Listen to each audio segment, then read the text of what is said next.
face, been the object of someone's hate.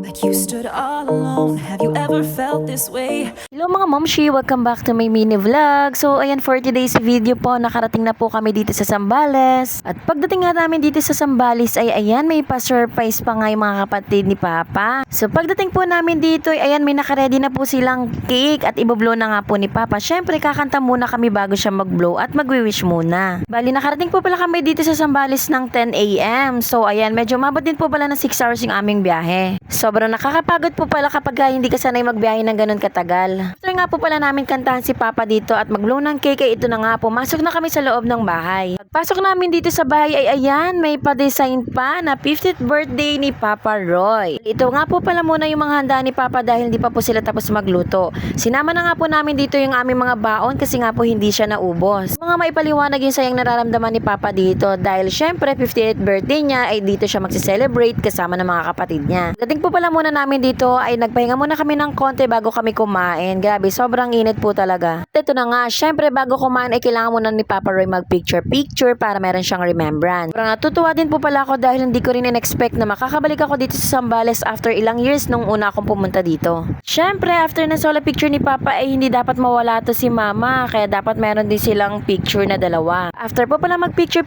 ayan, kumain na nga po pala kami. Grabe, sobrang gutom na nga po talaga at excited na rin kumain yung mga bata. Sa sobrang gutom ko nga dito ay nakailang balik nga ako, nakakahiya naman. Bali si Kuya AC nga po pala dito ay sinubuan na lang ng kanyang lola para hindi nga po magkalat. Naman to kaibigan ko na sobrahan na sa gutom kaya hindi na nakaupo. Pagkatapos kumain ng mga bata dito ay pinaliguan ko na para mapreskohan nga dahil sobrang init. Kung paliguan yung mga bata ay may dumating na ice cream. So ayan, tuwang-tuwa na naman sila. Yung mga kasama nga namin ay pagkatapos kumain ay nagpahinga muna. Syempre kami din naman ni Baby Yessie magpapahinga din. Antok na nga pala yan si Baby dyan. So ayan, kung makikita nyo yung aking mukha ay pawis na nga po dahil sa sobrang init. Buti na nga lang itong Baby Yessie namin kahit na sobrang init ay nakakapaglaro pa. Bali, ito palang first day namin sa Zambales ay hindi muna kami magsi-swimming. Celebrate muna namin yung birthday ni Papa kaya kinabukasan na kami pumunta sa ilog or sa dagat. Nagyayaya na nga yung mga bata dito na maligo sa dagat pero syempre sabi namin kinabukasan na para makapagpahinga muna. Nag-arkila din po pala sila dito ng video okay kaya tingnan mo si Dada, akala mo naman ay nagko-concert. Ang galing pa naman ni Dada kumanta dito kaya in love na in love ako sa kanya.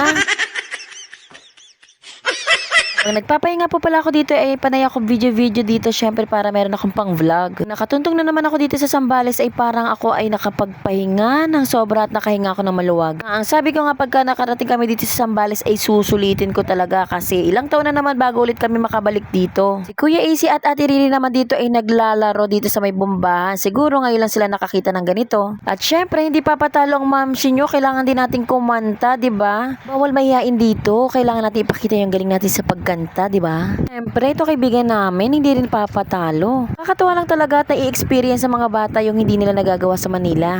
At hinayaan din namin makipaglaro ang mga bata sa kanilang pinsan para magkaroon naman sila ng bonding. Maggagabi na naman at kami ay kakain na naman dito. Wala na nga kaming ginawa dito sa Zambales kundi kumain ng kumain. Grabe, sobrang saya-saya talaga ng unang araw namin dito. So yun lang po mga momshi, sana nagustuhan niyo aking video. Please share and follow nyo na din po ako.